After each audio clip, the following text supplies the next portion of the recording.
Olá pessoal, vamos tratar hoje sobre a obra do Espírito Santo, que em teologia se chama pneumatologia. Então vejam só, esse assunto é muito importante e é um daqueles sobre o qual se abusa muito. E você pode observar, quanto mais alguém fala sobre o Espírito Santo, menos ele conhece e entende a obra do Espírito Santo, biblicamente falando. Os livros que chegaram aqui no Brasil, enfim, alguns dos mais antigos, alguns dos que fizeram muito sucesso, não eram bons livros, como o livro Bom Dia, Espírito Santo, ou mesmo um livrinho chamado Espírito Santo, o Deus que habita em nós, do Caio Fábio, se bem que esse não foi, dos livros dele, não foi o pior. Mas, enfim, há muita incompreensão sobre a pessoa, sobre o ministério do Espírito Santo. No livro de J.I. Packer, O Conhecimento de Deus, ele trata sobre o Espírito Santo e diz ter o Espírito Santo, o que ele chama de ministério do holofote. Porque o Espírito Santo não chama a atenção para si mesmo. Quando J.I. Packer fala sobre o ministério do Espírito Santo, ele fala sobre o papel do Espírito Santo em apontar para Cristo, em colocar o foco em Cristo. No Novo Testamento você não vê o Espírito Santo chamando a atenção para si. Então é muito importante, quem tiver o livro O Conhecimento de Deus, pode ler aquele capítulo sobre o Espírito Santo, que vai se beneficiar muito. Agora, ultimamente eu estou impressionado com a quantidade de livros bons sobre essa área, sobre esse assunto, que chegaram em português. Além do livro de um autor chamado Sinclair Ferguson, o título é simplesmente Espírito Santo, deve ter acho que uns 20 anos, 20 alguma coisa. É um livro muito bom, além de livros como um de J.I. Packer tem um livro também só sobre o Espírito Santo. O título dele é Na Dinâmica do Espírito Santo. É um livro extremamente útil. Além desse, há um livro de Abraham Kuyper também, que é outro clássico. Isso eu não li ainda, na verdade nem tirei do plástico ainda, mas eu sei que é bom. Outro livro é de um autor sul-africano chamado Errol House. Esse livro eu li, também é muito bom. Além de que mais? John Owen, que é um clássico, né? John Owen, entre vários outros assuntos, John Owen escreveu sobre o Espírito Santo. Não é a obra completa, é uma espécie de adaptação, mas enfim, sem falar outros tantos aí circulando, inclusive um em espanhol, aqui circulando no Brasil. Então, entre outros livros, há livros muito bons sobre o Espírito Santo, para que quem quiser se informe de maneira adequada e obtenha informações, uma pneumatologia sã. Agora, isso é só para dar passar um panorama sobre o que se tem escrito sobre o assunto. Aqui o livro, nosso livro texto, Sproul, ele trata de maneira muito bíblica, muito profunda sobre o Espírito Santo.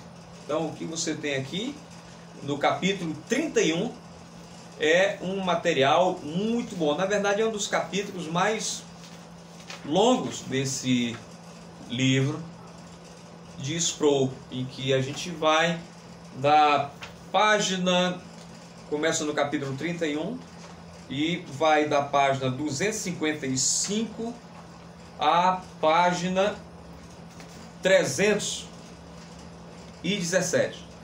Então é um capítulo, na verdade 31 até o capítulo 38 cobre esse assunto sobre o Espírito Santo. Então, pessoal, assim como as outras áreas da teologia, essa é uma área que é fundamental. E como eu tenho dito para vocês aqui nessa matéria, a nossa abordagem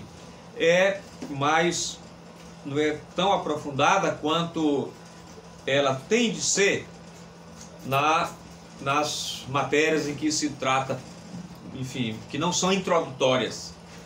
Teologia 1 e Teologia Sistemática 2. Então, está aqui o capítulo que vocês podem ler aqui no nosso livro texto. Quem tiver Berkhof pode ler também o capítulo que trata sobre o Espírito Santo. Então, eu quero falar algumas coisas aqui para vocês sobre esse tema. Então, sobre a obra do Espírito Santo. Em que essa obra consiste? Ela consiste em manifestar a presença ativa de Deus no mundo e, em especial, na igreja. A igreja não... Na verdade, o Espírito Santo é o aplicador da obra executada, da obra planejada, da obra de salvação planejada por Deus e executada pelo Filho. Então, o Espírito Santo é aquele que, embora atuando no Antigo Testamento, sob a antiga aliança, no Novo Testamento, ou seja, sob a nova aliança, se cumpre o que o profeta Joel falou no seu livro, dizendo que nos últimos dias o Espírito Santo seria derramado, o que profecia que se cumpriu em Atos capítulo 2. Agora, isso quer dizer que o Espírito Santo não tivesse em atuação no Antigo Testamento? Não, o Espírito Santo estava atuando.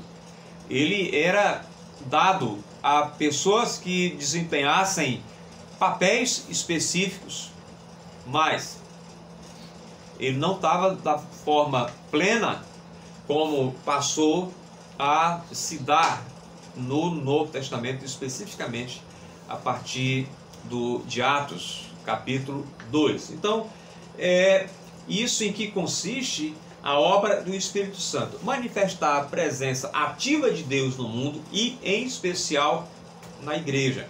Agora, sobre o Espírito Santo e a sua obra especificamente, o Espírito Santo dá poder. Imagine se não fosse pela atuação, pelo poder do Espírito Santo conferido aos crentes no seu serviço, ou na pregação, ou na sua vida cristã. Sem o Espírito Santo não haveria igreja. Sem o Espírito Santo, na verdade, a gente não pode conceber a Trindade por definição, a gente não pode conceber a Trindade sem uma das pessoas da Trindade. Então, além do poder, o Espírito Santo purifica. E são várias as passagens bíblicas que tratam sobre isso. Oportunamente eu passo para vocês, talvez até os slides.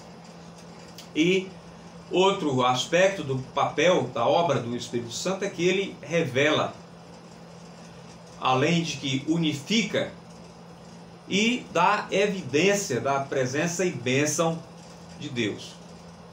Então, em linhas gerais, é isso sobre o papel do Espírito Santo.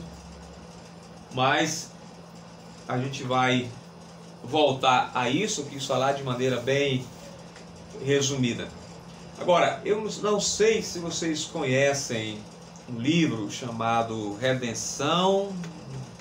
É um livro de um autor chamado John Murray, que trata sobre a obra de Cristo aplicada, que é outro ponto que eu quero ver aqui com vocês, a doutrina da aplicação da redenção. Eu não trouxe o livro, mas é um livro pequeno E o autor foi um dos maiores teólogos do século XX.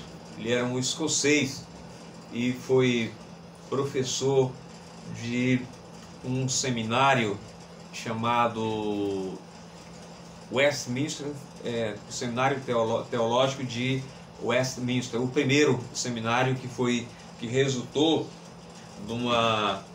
que foi criado por professores que saíram do famoso Seminário Teológico de Princeton. Então ele escreveu esse livro que trata sobre a aplicação da redenção. É autor também de um comentário à carta de Paulo aos Romanos. Então, sobre a aplicação da redenção, vamos ver o seguinte. Vamos pensar aqui sobre a graça comum. Vamos ver dois conceitos, duas ideias aqui sobre a graça comum. O que seria a graça comum? É a graça de Deus pela qual Ele dá às pessoas inumeráveis bênçãos que não fazem parte da salvação. Então, olhem só. Quando se fala sobre a graça comum, normalmente o texto usado para embasar essa doutrina é aquele de Mateus capítulo 5, em que o nosso Senhor Jesus diz que o Pai faz chover sobre bons e maus, e assim como faz nascer o sol sobre todos, tanto o homem piedoso quanto sobre o homem ímpio. Então, a graça comum são as bênçãos inumeráveis de Deus que não fazem parte da salvação, que Ele dá às pessoas. Então, mas há também, além da graça comum, a graça especial. Então, lembre-se de que há duas graças em Cristo. Há autores que falam de graça comum e graça especial. Há outros que, no lugar de graça especial, falam sobre graça salvífica. Porque a graça comum não é uma graça para a salvação, ela não conduz à salvação, ela é dada tanto a crentes quanto a incrédulos. Agora, a graça salvífica, que alguns autores, como o Berkhoff, por exemplo, entre outros, é aquela que conduz as pessoas à salvação. Graça comum, graça salvífica ou graça especial. Alguns exemplos de graça comum. O domínio físico. Então, o que é que eu quero dizer com isso? Os incrédulos continuam a viver nesse mundo unicamente por causa da graça comum de Deus. Unicamente por isso. Inclusive, me lembrando daquele grande pregador Jonathan Edwards, especificamente do sermão que ele pregou intitulado Pecadores nas mãos de um Deus irado, ele diz que o pecador está sendo segurado e impedido. O que o segura, o que o impede de cair no inferno? É uma linha muito tênue que, sem a misericórdia de Deus, o que o impediria de ser condenado imediatamente? Já que pregando sobre esse texto, Jonathan Edwards fala que Deus colocou os pecadores em lugares escorregadios. Quer dizer, é uma situação muito perigosa. E se não fosse a misericórdia do próprio Deus, se Deus o privasse do seu ar, do ar que Ele criou, o que seria do pecador? Então a gente vê a graça comum aí também nesse particular. Então, o domínio físico. Agora, além disso, o domínio intelectual. A graça comum de Deus, o domínio intelectual, é vista no fato de que todas as pessoas têm conhecimento de Deus. Não há um sequer que possa dizer, embora se pretenda ateu, que possa dizer que não conhece a Deus, ou que nunca ouviu falar sobre Ele, ou que não tem nenhuma noção de Deus, porque todos têm. Salomão diz em Eclesiastes que quando Deus criou o homem, colocou a eternidade no seu coração. O apóstolo Paulo fala na carta aos Romanos que a lei de Deus foi inscrita nos corações dos homens. Então, todos nós temos uma consciência que nos acusa do mal que fazemos. Então, a gente pode dizer que a ideia ou a percepção, o senso de que Deus existe é algo inato. Quando alguém quer suprimir isso, na verdade, o ápice da impiedade é quando alguém quer suprimir essa verdade, a verdade de que Deus existe. Então, ainda eu falei sobre o domínio físico, o domínio intelectual, agora o domínio moral. Deus também, por meio da graça comum, limita as pessoas para que não sejam tão más quanto poderiam ser. E essa é uma ideia que o reformador João Calvino defendia. Ele dizia que se não fosse a graça comum de Deus, o homem mostraria, o homem mais perverso que se pudesse ver, ele mostraria que poderia ser mais perverso ainda. Agora, pela graça comum de Deus, em alguma medida, ele é refreado e impedido de manifestar de maneira mais completa a sua impiedade, o mal que ele potencialmente pode fazer. Domínio criativo. Deus tem permitido medidas significativas de talento nas áreas artísticas e musicais, atividades atléticas, arte culinária, literatura e assim por diante. Então pense quantos grandes pintores, quantos grandes artistas, compositores, intelectuais, escritores, não, mesmo sem ser pessoas consagradas a Deus, compradas pelo sangue de Cristo, não foram capazes de realizar grandes obras, deixar um legado e beneficiar o mundo com o seu talento, com a sua criatividade. Então tudo isso resulta da graça, é resultado da graça comum de Deus. Além disso, a gente pode falar também sobre um domínio social. A graça de Deus também é evidente na existência de várias organizações e estruturas na sociedade humana. É claro que num país como o nosso, por exemplo,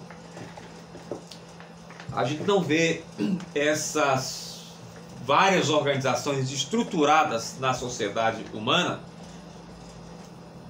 se mostrando tão virtuosas assim. E agora eu me lembrei, não tem muito a ver com o assunto, de certa forma tem. Há um economista peruano, que talvez seja um dos maiores da atualidade, chamado Hernando de Soto, que escreveu um livro, um clássico, intitulado, em português o título seria O Mistério do Capital, em que ele diz que o grande problema, um dos grandes problemas de países pobres como o Brasil, e ele está falando sobre o país dele também, o Peru, é que as instituições ou essas organizações estruturadas na sociedade humana não dão ao pobre o suporte que precisariam, que se propõem e que podiam dar. E aí as pessoas saem procurando os culpados e fazem uma interpretação que não se coaduna muito bem com a palavra de Deus, na verdade não se coaduna de maneira nenhuma, mas a explicação desse cara, se entendida do ponto de vista do nosso próprio contexto, mostra ou nos levaria a entender que o problema não é, na maioria das vezes, não é o capitalismo, como alguns propõem em sua interpretação marxista da história, e da economia e da vida e da sociedade, mas o fato de que as nossas instituições merecem confiança. O que é que elas fazem pelo pobre? O que é que elas têm, que caminho têm pavimentado para que as pessoas tenham mais? Então eu estou tratando sobre isso porque tem a ver com a graça comum. E a graça comum é o tipo de graça que se aplica ao homem em geral, seja ele crente ou descrente. E deixa eu falar também sobre o domínio religioso.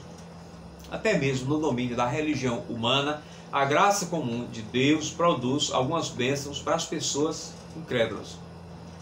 Eu já fiz referência a Mateus 5,44, que é o texto em que o nosso Senhor Jesus fala sobre o sol e a chuva, com que são abençoados também o incrédulo, e não somente o crédulo, mas há inúmeros outros textos que tratam sobre isso. Agora, há pessoas no meio evangélico, no meio protestante, que são contra a ideia de graça comum. Há pessoas, sim. O problema é que, em geral, os grandes teólogos e os maiores reconhecem que, como sendo bíblico, a ideia de graça comum. Berkhoff, por exemplo, reconhece a graça comum. Calvino, eu já o citei, reconhecia a graça comum, a base bíblica para isso. Há um autor especificamente chamado Hermann Huxman. Não confundir com esse autor aqui. Esse autor desse livro muito bom, chamado Salvos pela Graça, o nome dele é Anthony Huxman. Esse autor a que eu me referi, que se opunha à ideia de graça comum, se chama Hermann Huxman. Então, esse dos autores mais importantes, esse é o único que eu lembre que se opunha à ideia de graça comum. Mas quais são as razões da graça comum? Eu estou falando isso aqui do ponto de vista desse autor, que é um autor batista chamado Wayne Grudem. Essa é a teologia sistemática dele. Ele tem vários outros livros. Tem um livrinho, um resumo desse aqui, que se chama A Base da Fé Cristã. Tem também um livro sobre política segundo a Bíblia. Lembrando, é um teólogo batista, está vivo, deve ter, enfim, entre 65 e 70 anos. Ele escreveu um livro também, parodiando o título de um livro de Adam Smith, o autor da obra A Riqueza das Nações. Parodiando o título do livro de Adam Smith, Wayne Grudem escreveu A Pobreza das Nações. Eu também não li ainda, mas eu já tenho uma folheada nele, está na lista. Então, quais são as razões da graça comum passadas por Wayne Grudem? Ele diz o seguinte: primeiro, porque